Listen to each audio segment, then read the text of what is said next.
কথা কৈছোঁ আমি অসমীয়া যুৱ মঞ্চই যে যি এই SK পেট্ৰ যাৰ এই প্ৰতিষ্ঠানখনৰ নাম আছিল SK পেট্ৰ আৰু তাৰ স্বত্বাধিকাৰী আছিলে কৃষ্ণ আগৰৱাল।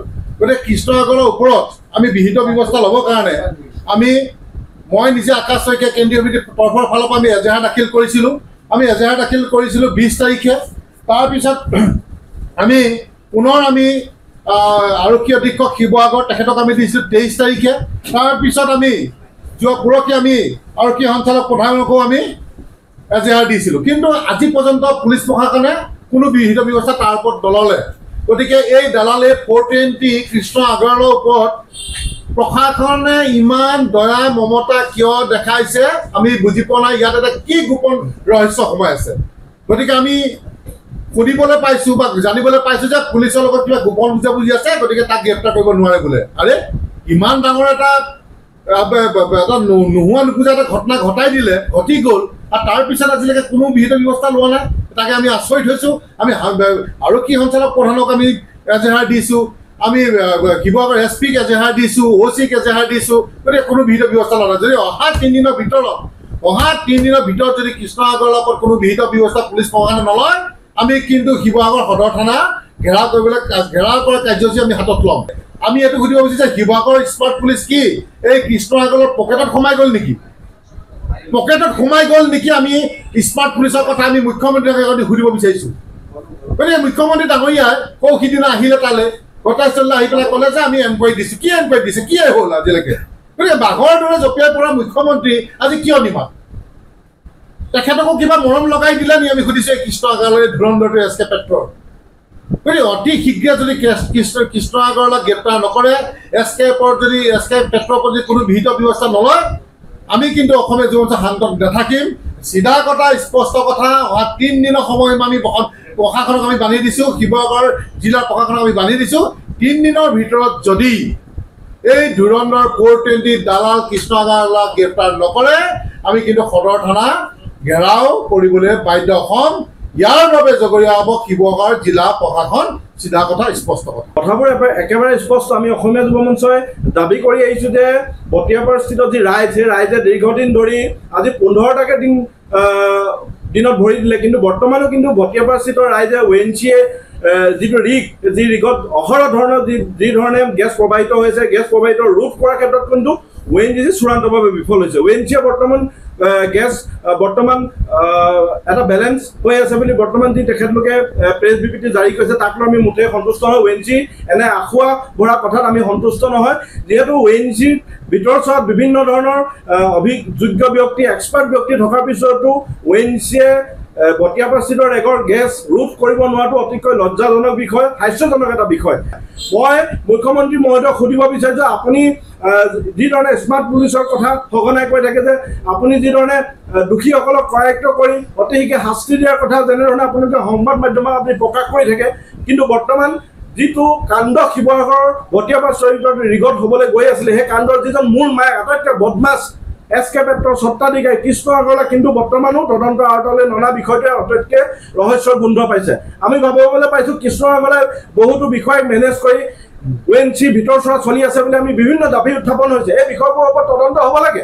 মুখ্যমন্ত্ৰী মহোদয়ে যেতিয়া এবাৰ কৈছে যে মই তদন্ত দিম, কিন্তু সেই তদন্ত বৰ্তমান ধোঁৱা চাঙত উঠি থকা আমাৰ পৰিলক্ষিত হৈছে। তদন্তৰ নামত যাতে ভেকু ভাওনা নহয়, বটিয়াপাৰাস্থিত ৰাইজৰ যাতে জীৱনক লৈ যাতে হেতালি নেখালে, আমি অসমীয়া যুৱ মঞ্চৰ মুখ্যমন্ত্ৰী মহোদয়ক অনুৰোধ জনাইছোঁ, আপুনি অতি শীঘ্ৰে যি তদন্তৰ ঘোষণা কৰিছে, তদন্তৰ ওপৰত আপুনি খবৰ কৰক যে জিলা প্ৰশাসনে হওক বা ONGCয়ে হওক এই বিষয়সমূহ তদন্ত কেনেধৰণে তেখেতলোকে আগবঢ়াইছে, আমি ইয়াত মুখ্যমন্ত্ৰী মহোদয়ৰ হস্তক্ষেপ বিচাৰোঁ। তাৰ লগে লগে শিৱসাগৰ জিলাখনত আটাইতকৈ শুই থকা এটা বিভাগ হৈছে শিৱসাগৰ প্ৰদূষণ বোৰ্ড। আচলতে প্ৰদূষণ বোৰ্ডে কেনেদৰে এই ৰিগক তাত কাম কৰা তেখেতলোকে চাৰ্টিফিকেট কেনেধৰণে দিলে, বা আমি প্ৰদূষণ বোৰ্ডৰ বিভিন্ন অভিযোগ পাওঁ যে শিৱসাগৰ জিলাত বিভিন্ন ঠাইত কিছুমান উদ্যোগ স্থাপন কৰাৰ ক্ষেত্ৰত প্ৰদূষণ বোৰ্ডে কেইটামান টকাৰ লোভত তেখেতলোকে চাৰ্টিফিকেটসমূহ দিয়ে, যাৰ বাবে উদ্যোগসমূহৰ কিনাৰত থকা কাষে পাশে থকা যিসমূহ স্থানীয় ৰাইজ আছে তেখেতলোকৰ ভুক্তভোগী হয়। তাৰ পৰা নিগৰিত বিষাক্ত গেছ বা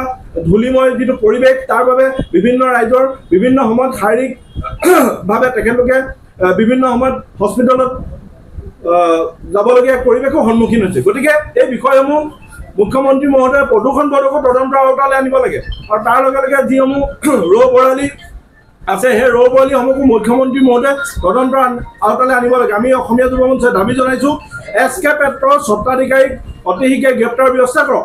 ঐতিহাসিক শিৱসাগৰ জিলাৰ ভুটীয়াপাৰত 12 জুন তাৰিখে এটা তৈলখাদত ONGCৰ কোনোবা বিষয়াৰ চৰম গাফিলতিৰ কাৰণে যি গেছ নিৰ্গৰিত হৈ আছে আজি তাৰিখতো আৰু যাক নিয়ন্ত্ৰণ কৰি তাত কৰ্মৰত হৈ থকা কৰ্মচাৰীসকল আৰু দাঁতি কাষৰীয়া ৰাইজৰ স্বাৰ্থত যাতে কোনো ধৰণৰ দ্বিতীয় বাগজান কাণ্ডৰ দৰে ঘটনা সংঘটিত নহয় তাৰ প্ৰতি লক্ষ্য ৰাখি আমি অতি শীঘ্ৰে গেছ নিৰ্বাপন কৰি সেই বিস্ফোৰণৰ ফলত যিগৰাকী ব্যক্তিৰ মৃত্যু হৈছিল সেই ব্যক্তিগৰাকীক পৰিয়ালক উচিত ক্ষতিপূৰণ দিয়াৰ লগতে পৰিয়ালটোৰ কোনো এজন যোগ্য ব্যক্তিক আমি এটি কৰ্মসংস্থাপন দিবৰ কাৰণে অসমীয়া যুৱ মঞ্চ শিৱসাগৰ জিলা সমিতিয়ে দাবী জনাইছিলোঁ। আৰু ইয়াৰ সমান্তৰালকৈ আমি যোৱা 21 জুন তাৰিখে আমি ভাৰত চৰকাৰৰ পেট্ৰলিয়াম আৰু গেছ মন্ত্ৰালয়ৰ যি মন্ত্ৰী আছে সেই মন্ত্ৰী ডাঙৰীয়াক আমি শিৱসাগৰ জিলা আয়ুক্তৰ যোগেদি এখন স্মাৰক পত্ৰ প্ৰদান কৰি আমি 4টা দাবী উত্থাপন কৰিছিলোঁ যে সেই ঘটনাটোৰ লগত মানে আচলতে যিগৰাকী ব্যক্তি মৃত্যুমুখত পৰিছে সেই ব্যক্তিগৰাকীৰ পৰিয়ালক উচিত ক্ষতিপূৰণ দিব লাগিব, তেওঁ পৰিয়ালত এটা চৰকাৰী চাকৰি দিব লাগিব আৰু যিগৰাকী বা যিসকল ব্যক্তিৰ কাৰণে বা কৰ্মচাৰীৰ আচলতে চূড়ান্ত ব্যৰ্থতাৰ কাৰণে সেই খাতটোত গেছ বিস্ফোৰণ হৈ আজি তাৰিখতো দাঁতি কাষৰীয়া অঞ্চলৰ ৰাইজ আচলতে শংকিত হৈ থাকিবলগীয়া হৈছে, সাধাৰণ ৰাইজৰ জীৱন সম্পত্তিৰ প্ৰতি ভাবুকি আহিছে। সেই বিষয়াগৰাকীৰ ওপৰত যাতে তেওঁ ONGC কৰ্তৃপক্ষই উপযুক্ত তদন্ত কৰি সেই বিষয়াগৰাকীক আচলতে চিনাক্ত কৰি কঠোৰ শাস্তি প্ৰদান কৰিবৰ কাৰণে আমি দাবী জনাইছিলোঁ। আৰু সমান্তৰালকৈ ONGCৰ আশীষ ধন্য যি SK পেট্ৰ ছাৰ্ভিচ ONGCৰ আৰ্থিক ধন্য SK পেট্ৰ ছাৰ্ভিচ জনৈক যি আপোনাৰ কৃষ্ণ আগৰৱালাৰ নেতৃত্বাধীন যিটো সংস্থাই তাত কাম কৰি আছে সেই কোম্পানীটোৰ সেই সংস্থাটোৰ আচলতে অকৰ্মণ্যতাৰ কাৰণে যে এনেধৰণৰ ঘটনা সংঘটিত হৈছে সেইটো স্পষ্ট হৈ পৰিছে। আৰু আমি ONGCক দাবী জনাইছিলোঁ যে অতি শীঘ্ৰে SK পেট্ৰ ছাৰ্ভিচক ব্লেকলিষ্ট কৰিব লাগে আৰু আমাৰ জনসাধাৰণক লৈ তেওঁলোকে হেতালি খেলা বন্ধ কৰিব লাগে।